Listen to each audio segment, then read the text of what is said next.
le visage, c'est quelque part le miroir de l'âme. On ne sculpte pas du marbre, on sculpte des tissus vivants. La rhinoplastie, c'est celle qui nous donne des leçons et nous permet de progresser toute la vie. La rhinoplastie, c'est le remodelage de la forme du nez. Bonjour à tous et à toutes et bienvenue dans notre podcast. Aujourd'hui, nous avons l'honneur d'accueillir le docteur Delonca, chirurgien plasticien mais également cofondateur de la clinique esthétique Aquitaine. Bonjour docteur. Bonjour. Nous sommes ravis de vous accueillir parmi nous aujourd'hui. C'est un plaisir pour moi également. Donc vous êtes cofondateur effectivement de la clinique esthétique Aquitaine. Pouvez-vous peut-être un peu nous parler de votre parcours ? Oui, rapidement si vous voulez. J'ai toujours travaillé en installation autonome de chirurgie esthétique, IACE. Le cadre juridique de ces installations que l'on pouvait avoir jumelées à son cabinet de consultation a commencé à exister dans le début des années 2000.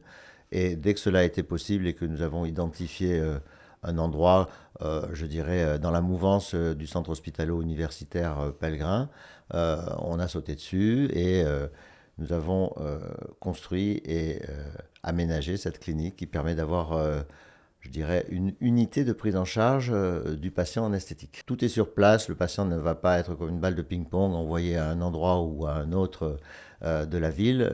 Il peut avoir les renseignements qu'il souhaite avoir aussitôt. Et concernant du coup la chirurgie esthétique, ça a toujours été une vocation pour vous ? C'est une passion. Je suis très contemplatif d'un côté, de nature, hein, et en même temps j'ai fait des beaux-arts jusqu'au bac, hésitant un petit peu à ma formation. J'étais d'une famille quand même médicale. Et donc c'est tout naturellement que quand au cours de mes études de médecine, puisque c'est la voie que j'avais prise, quand j'ai atterri en ce qui concerne les concours universitaires en stage de formation en chirurgie maxillofaciale et chirurgie plastique, que j'ai eu la confirmation, si je puis dire, de ce que je cherchais. J'ai trouvé ma voie et depuis, vous voyez, même à mon âge, puisque je suis d'âge mûr, j'aime toujours, depuis 35 ans, ce métier. C'est un métier avec lequel on est toujours en challenge par rapport à soi-même. Il faut toujours essayer à la fois d'écouter la demande de la patiente, de juger un petit peu à quel type morphologique elle appartient et de le respecter, donc respecter le naturel. Et puis, on juge ses résultats, on les voit comme tout le public le voit aussi d'ailleurs, et toujours essayer de faire plus naturel, plus harmonieux. Voilà. Donc aujourd'hui, nous allons pouvoir profiter de votre expertise et on va peut-être commencer par parler rhinoplastie. Alors peut-être avec plaisir, moi c'est ma spécialité. Voilà, mais vous pouvez peut-être rappeler ce qu'est la rhinoplastie. La rhinoplastie, c'est le remodelage de la forme du nez. Et donc avec cette rhinoplastie, on peut corriger toute la forme vraiment du nez où il y a des limites. Exactement. La plupart des patients ou des patientes, ça tourne autour de faire un nez qui soit harmonieux au sens où le patient l'entend, et souvent ça tourne autour de la présence d'une bosse sur le profil qui rend le patient mal à l'aise avec les angles de vue de profil. Il y a aussi la largeur de la pointe qui compte. Je vous parle pour la demande la plus fréquente, hein, oui. Et puis après on verra peut-être dans les détails. Également, pour quel type de personnes est destinée la rhinoplastie ? Tout le monde peut le faire, à tout âge, il y a des contre-indications peut-être ? Alors, il y a 3 questions. Quel type de personne ? Il n'y a pas de type particulier. C'est la personne, le visage, c'est quelque part le miroir de l'âme. Bon, à partir du moment où vous trouvez que quelque chose vous met mal à l'aise avec le miroir de votre âme, vous avez envie de savoir s'il est possible de remédier à cette petite disgrâce, si je puis dire. Donc, c'est possible. La deuxième question, c'était l'âge. Exactement, oui. L'âge, je pense qu'il est tout à fait loisible d'attendre que le squelette maxillofacial, c'est-à-dire le squelette du visage, ait atteint sa maturité. Donc ça, c'est quelque chose qui se voit très bien sur des radios, et en moyenne, ça tourne aux alentours de 17-18 ans. Avant, l'organisme est toujours en croissance, et ce serait idiot, illégitime d'aller y retoucher tant que la croissance est en cours. Et donc, il existe plusieurs types de rhinoplastie. On peut venir corriger du coup le nez par plusieurs entrées, si je peux un peu vulgariser ça. Vous pouvez peut-être nous en dire plus. Les voies d'abord, vous voulez dire. Exactement. Je dirais que dans 8 cas sur 10, c'est-à-dire quand le nez n'a pas déjà été opéré, ni accidenté, et qu'il s'agit d'un nez caucasien, c'est-à-dire d'un nez grosso modo occidental européen, Il va s'agir à ce moment-là d'un cas neuf et d'une rhinoplastie en général de réduction, c'est-à-dire le patient, je vous parle des cas les plus fréquents que je vois dans ma pratique, hein, va vous demander de faire une pointe qui soit un petit peu plus étroite, de faire un profil qui soit débarrassé d'une bosse disgracieuse. C'est jugée disgracieuse, parce que moi personnellement je trouve qu'une bosse peut avoir aussi du caractère, hein, d'accord, mais jugée disgracieuse. En général on vous dit c'est le nez de papa ou c'est le nez de maman, c'est le cas classique, ça c'est la forme du nez congénitale, et donc on peut aborder dans 8 cas sur 10 par les voies naturelles, vous n'aurez aucune cicatrice visible. Et puis après, vous vous trouvez dans un cas différent, la situation est différente, le nez a déjà été opéré, donc on sait que les structures anatomiques ont été modifiées, ou bien il a été accidenté, ou bien il y a eu, je sais pas moi, une tumeur des revêtements du nez qui nous oblige à passer en tout cas par une ouverture qui sera différente. Vous allez là soulever un petit peu comme la peau du nez, comme si vous vouliez soulever le capot de votre véhicule pour examiner le moteur. Donc là, la cicatrice, elle va être marginale au niveau des narines, transcolumellaire, c'est la petite cloison entre les deux fosses nasales, et passer de l'autre côté. Ça vous permet de soulever tout cela, de faire le bilan des lésions cartilagineuses de la pointe, et puis après, comme pour toute rhinoplastie, vous pouvez apporter des greffes. Donc vous voyez que là, c'est une rhinoplastie qui sera en augmentation, puisque vous allez apporter des structures cartilagineuses et osseuses, apporter des greffes. C'est la deuxième façon de faire, donc c'est la rhinoplastie ouverte. J'en termine très vite avec la question. Universitairement, elle est plus facile à enseigner puisque les structures se voient, on ne passe pas par l'intérieur des voies naturelles. Donc elle est pratiquée par beaucoup de jeunes chirurgiens, là où ceux qui l'ont appris, comme moi-même, on peut passer par les voies naturelles et éviter ainsi toute cicatrice. Et donc, quand on est dans ce cas-là et qu'on va venir apporter du coup du cartilage, on le prend dans quelle partie du corps? On peut le prendre soit in situ, au niveau de la cloison nasale, soit quand il en faut davantage, on le prend ailleurs. Et un très bon endroit pour le prendre, c'est la conque, c'est-à-dire le creux de l'oreille ici. On peut le prendre d'un côté, on peut le prendre des deux côtés, tout dépend de la quantité dont vous avez besoin. Et ensuite, dans ce matériel qui est autologue, c'est-à-dire qui vous appartient, il n'y aura jamais de rejet, c'est ça qui est formidable, eh bien, on va tailler des petites lamelles et on va vraiment comme un petit ébéniste qui fait de la marqueterie, on va reconstruire les structures naturelles ce qui va permettre d'obtenir un nez le plus naturel possible.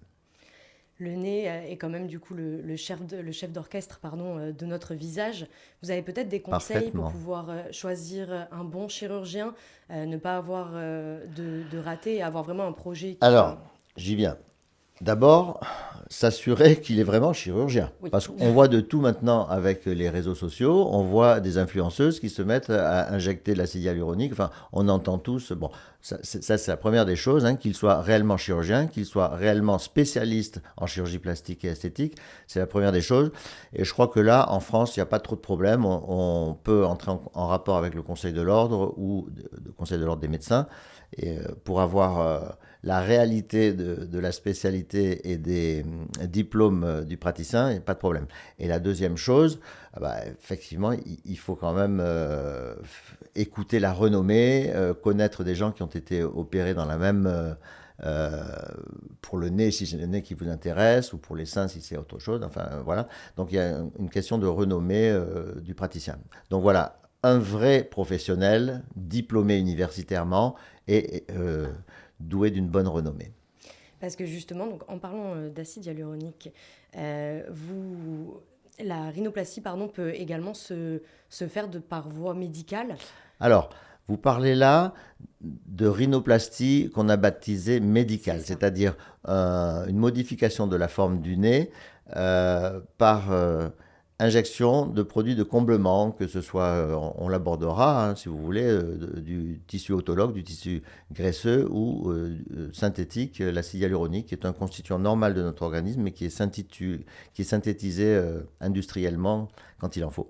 Alors, ces rhinoplasties médicales, c'est élégant si on veut, mais c'est à entretenir, puisque vous allez injecter, si vous vous adressez à l'acide hyaluronique, c'est ce que vous m'avez demandé, hein, vous allez injecter un produit de comblement qui va se dégrader dans 1 an ou dans 1 an et demi. Donc il faut vous apprêter à faire entretenir votre correction. Ça, c'est la première des choses.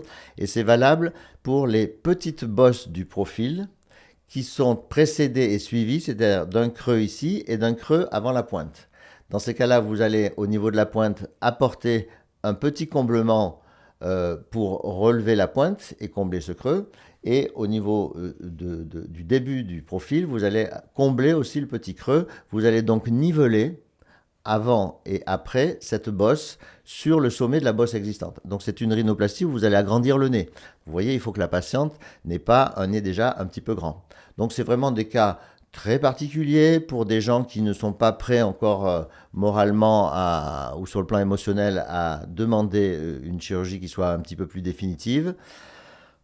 Mais voilà, c'est un des... Ça n'apporte pas du coup d'effet de diminution. Hein, Ah non, puisque vous apportez un produit de comblement, donc vous allez combler des creux en fait, hein, avant et après la bosse sur le profil.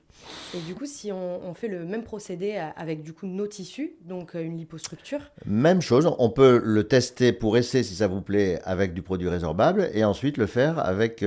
le terme que vous avez dit est un terme de marque, hein. Vous savez que c'était Sidney Coleman, plasticien new-yorkais qui a, dans les années fin 90, déposé la marque de lipostructure qui consiste à prélever un petit peu de votre tissu graisseux à vous, le purifier par centrifugation et le réinjecter avec des toutes petites canules, c'est comme des aiguilles mais c'est mousse, ça ne fait pas saigner, qui font en gros 1 mm de section pour apporter des petites gouttelettes, si je puis dire, de tissu graisseux fluidifié et qui vont être capables de survivre à l'endroit où on les dépose. C'est ça la lipostructure. Et donc le résultat est définitif ? Là, le résultat est définitif parce que ces cellules étant à vous, elles ne sont pas rejetées, elles vont se maintenir au début par l'ambiance tissulaire, la lymphe et le plasma, et puis après elles vont connecter leur propre micro-vaisseau pour se maintenir.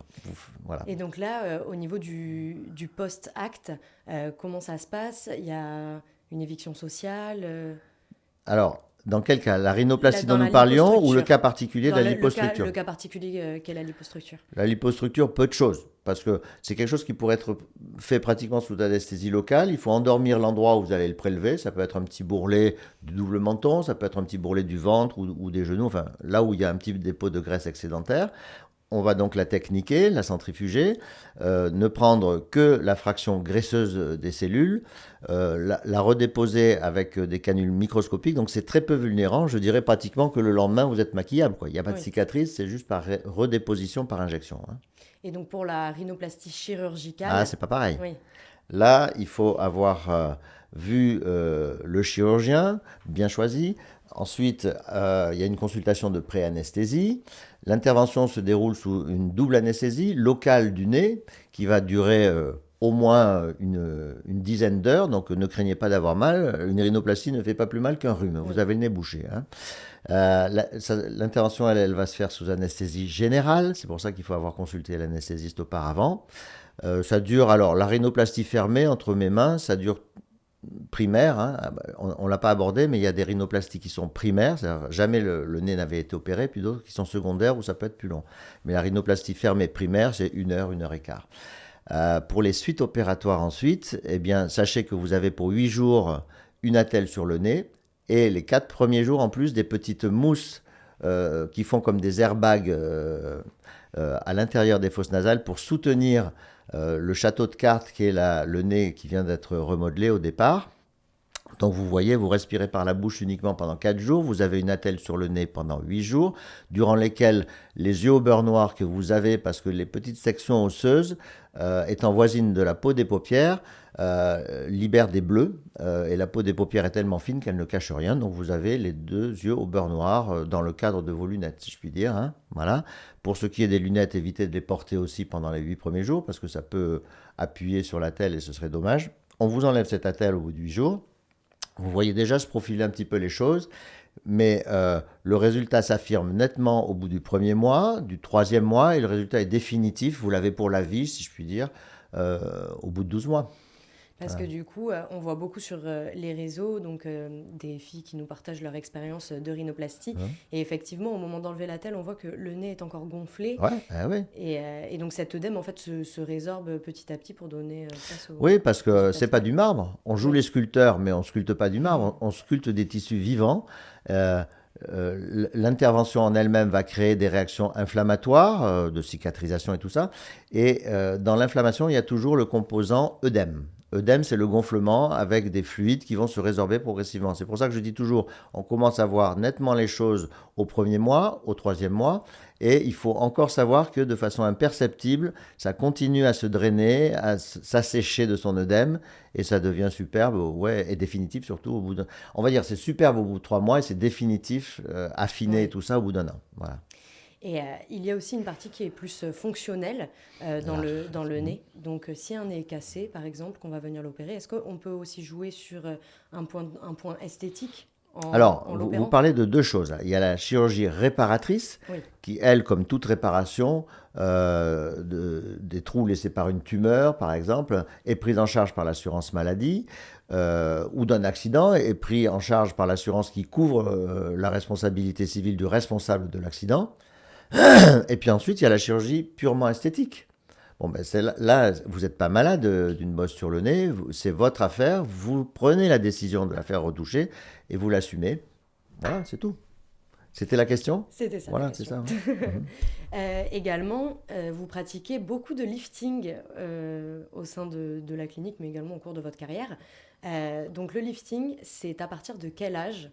C'est pour quel type d'indication ? Quand est-ce qu'on peut le réaliser ?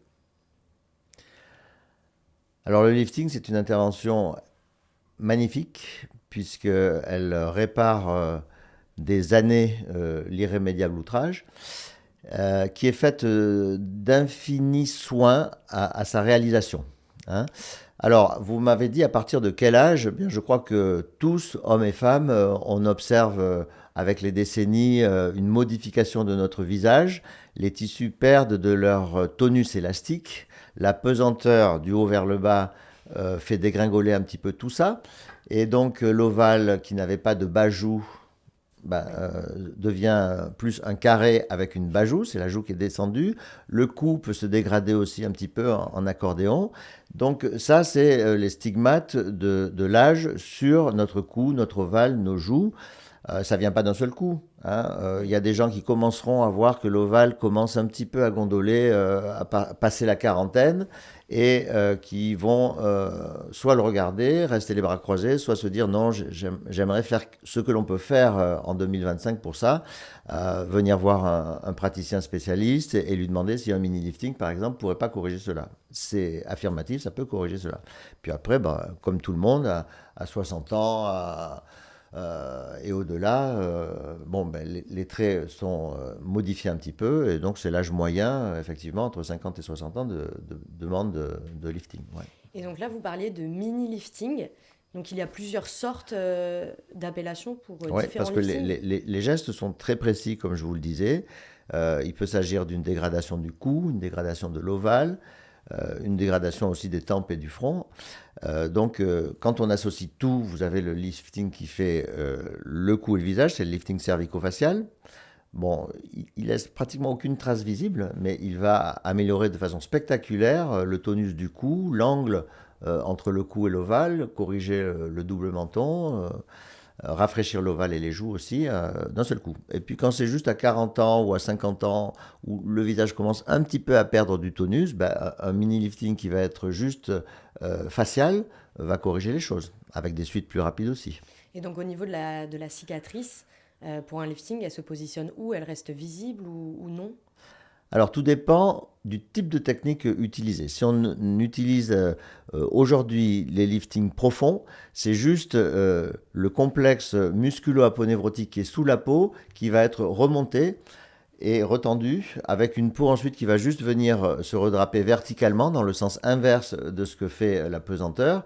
Là, vous n'avez aucune tension sur la peau, vous n'aurez pratiquement aucune cicatrice visible. Je peux quand même vous indiquer où se trouvent les cicatrices. Hein. Elles sont transpattes chevelues, elles sont dans les cheveux, elles contourne ici le tragus, le lobe de l'oreille.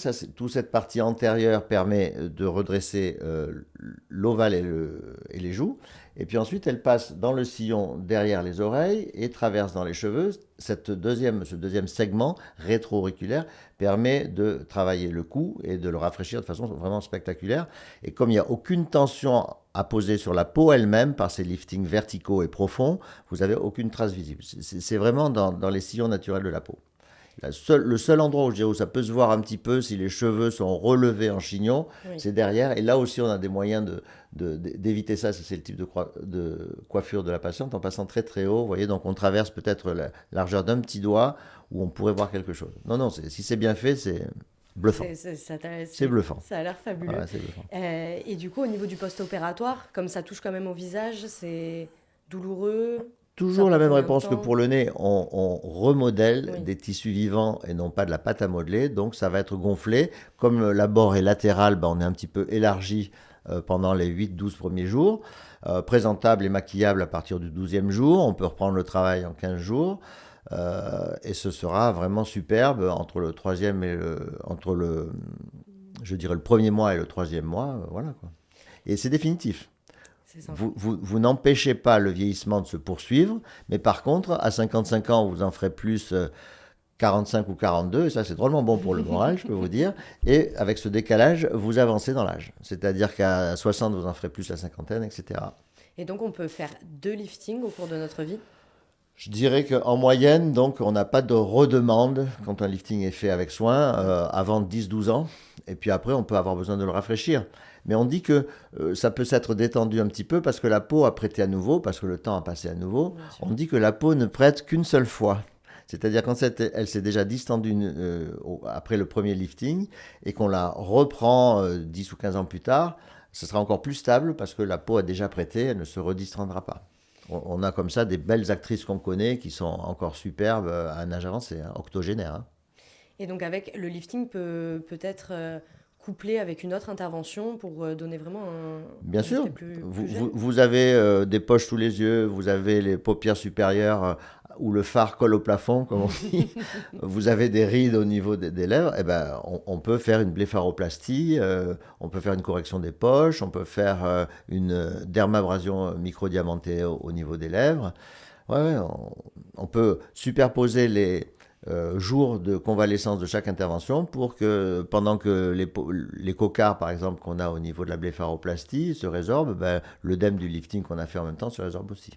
Voilà. Faut pas en faire trop non plus pour ne pas alourdir trop les suites opératoires. Mais enfin bon, tout dépend du profil psychologique de votre patient. Vous avez utilisé un terme là, la dermabrasion. Vous pouvez peut-être rappeler ce que c'est parce que la dermabrasion, c'est un système de ponçage pour reprendre les comparaisons avec l'ébéniste. Vous avez un bois précieux, c'est l'unité esthétique de la peau des lèvres et du menton, qui souvent se marque à partir d'un certain âge. Et vous pouvez, avec ces diamants rotatifs qui tournent, vous pouvez poncer ces rides pour supprimer l'ensemble des ridules, je dirais presque à 80-85%, vous voyez. C'est pas mal. Et c'est des choses qui ne sont pas camouflables par le maquillage de toute façon. Hein. Donc là, vous avez relissé tout ça. Et puis ensuite, avec une correction de teint, parce que cette peau qui est mise à jour, elle est jeune, rosée, toute fraîche. Elle est différente de la peau du reste du visage qui n'a pas été poncée. Donc au début, il y a une correction de teint à faire, mais c'est un très bon complément, puisque vous me demandez qu'est-ce qu'on peut associer à un lifting. C'est un très bon complément pour ne pas oublier cet endroit-là. Parce qu'il ne faut pas oublier qu'un lifting doit respecter le naturel. Jamais il ne va vous tirer sur les commissures. Hein. Donc il ne touche pas aux lèvres. Il faut apporter un moyen de traitement nécessaire et différent. Oui, parce que bien distinct. Dès qu'on parle de lifting, on a souvent l'image de la personne avec le visage ultra tiré, comme on a pu le voir parmi des... Ouais, mais si je refais votre mouvement, vous avez fait ultra tiré dans ce sens. Oui. Or, la pesanteur ne nous fait pas vieillir dans le sens comme si on était sur une moto à 200 à l'heure, dans le sens horizontal. Il faut savoir remonter les traits de façon parfaitement homothétique, verticale, en respectant toutes les distances entre une structure et une autre. Si vous faites ça, vous allez étirer les joues, ça ne va pas être naturel, il faut être vertical. Et quand vous êtes vertical, vous demeurez très naturel. Donc c'est là où aussi le choix du chirurgien est important. Et pour le chirurgien, le choix de sa technique. Il faut qu'il réfléchisse, qu'il regarde beaucoup. Et c'est comme ça qu'avec le temps, on s'aperçoit qu'il y a des directions vers lesquelles il ne faut pas tendre et d'autres, au contraire, qu'il faut respecter. Là, c'est une loi immuable. Hein. Les traits perdent de leur tonus et ils sont donc en chute verticale et non pas horizontale vers le bas. Donc il faut remonter. Tout lift, d'ailleurs, c'est remonter. Au niveau du visage également, on voit beaucoup cette intervention, la bichectomie. Alors, c'est un anatomiste qui était le docteur Bichat qui a décrit dans l'épaisseur des joues une petite structure anatomique qui est en gros le volume et la consistance du jaune d'œuf d'un œuf de poule.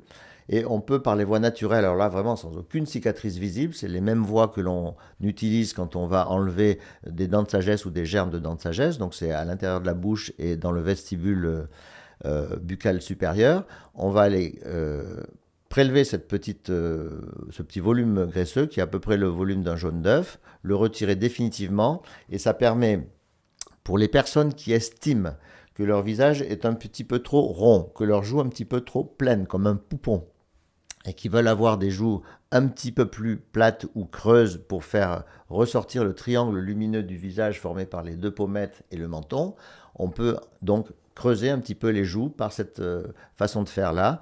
C'est léger comme intervention, hein, c'est une intervention dérivée des techniques de chirurgie maxillofaciale. Ça se fait quand même sous une anesthésie générale, c'est rapide, ça dure une demi-heure et ça peut être fait en ambulatoire.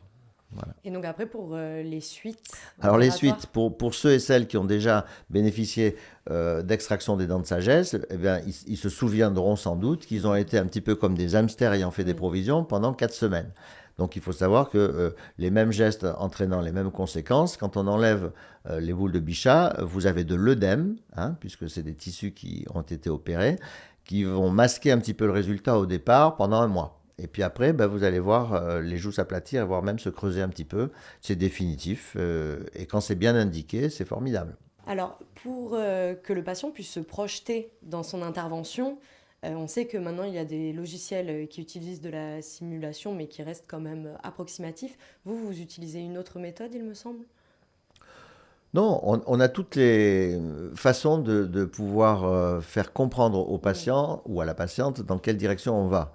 Donc effectivement, les logiciels, c'est la dernière façon de le faire, ils ont des avantages et des inconvénients. Les avantages, c'est que sur le plan visuel, la démonstration en 3 dimensions est quelque chose qui est très parlante. Les inconvénients, c'est que les logiciels sont beaucoup plus forts que le chirurgien lui-même et qu'ils montrent des résultats qui sont des fois au-delà des attentes réalistes du patient. Parce que la première des choses, c'est d'avoir des attentes réalistes, de savoir ce que l'on peut faire. On n'en a pas parlé tout à l'heure, mais dans les limites de la rhinoplastie, ce qui fait qu'une rhinoplastie va donner un joli résultat ou un moins bon résultat, c'est la nature de la peau. On sait tous qu'il y a des peaux qui sont fines et d'autres des peaux qui sont grasses et épaisses. Et bien, la deuxième catégorie ne pourra pas obtenir un résultat au niveau de son nez aussi fin et un résultat aussi achevé et abouti que celle qui a une peau très fine et bien équilibrée. Bon, le logiciel, il n'en tient pas forcément compte. Et pour ma part, donc, moi, je travaille en 2 dimensions, c'est-à-dire que je prends sur tous les angles en photo le nez, toujours cadré de façon standardisée, hein, c'est-à-dire des cheveux jusqu'au menton, d'une oreille à l'autre, avec un objectif à grand axe vertical. Je les retouche de ma main, sachant ce que je suis capable d'obtenir. Par inspection ensuite à contre-jour, le patient verra parfaitement le profil, les proportions du nez qu'il peut obtenir. Voilà. Sinon, on a essayé effectivement les logiciels en 3D. Le Conseil de l'Ordre nous a calmé un petit peu en nous disant ne promettez pas à vos patients de cette façon-là des choses que vous n'êtes pas à même de réaliser réellement, parce que sinon il y a un biais vendeur, mais un biais qui n'est pas honnête. Merci à tous et à toutes de nous avoir écoutés et regardés. Si ce podcast vous a plu, n'hésitez pas à nous poser des questions en commentaire. Merci à vous, Dr Delonca, de nous avoir partagé votre savoir au cours de ce podcast et j'espère pouvoir vous recevoir à nouveau très bientôt. C'est un plaisir. La rhinoplastie, c'est celle qui nous donne des leçons et nous permet de progresser toute la vie. Et je vous ai dit que ce challenge de progresser toute la vie, c'est le ressort de cette belle spécialité qu'est la chirurgie esthétique. Merci beaucoup, docteur. J'en prie.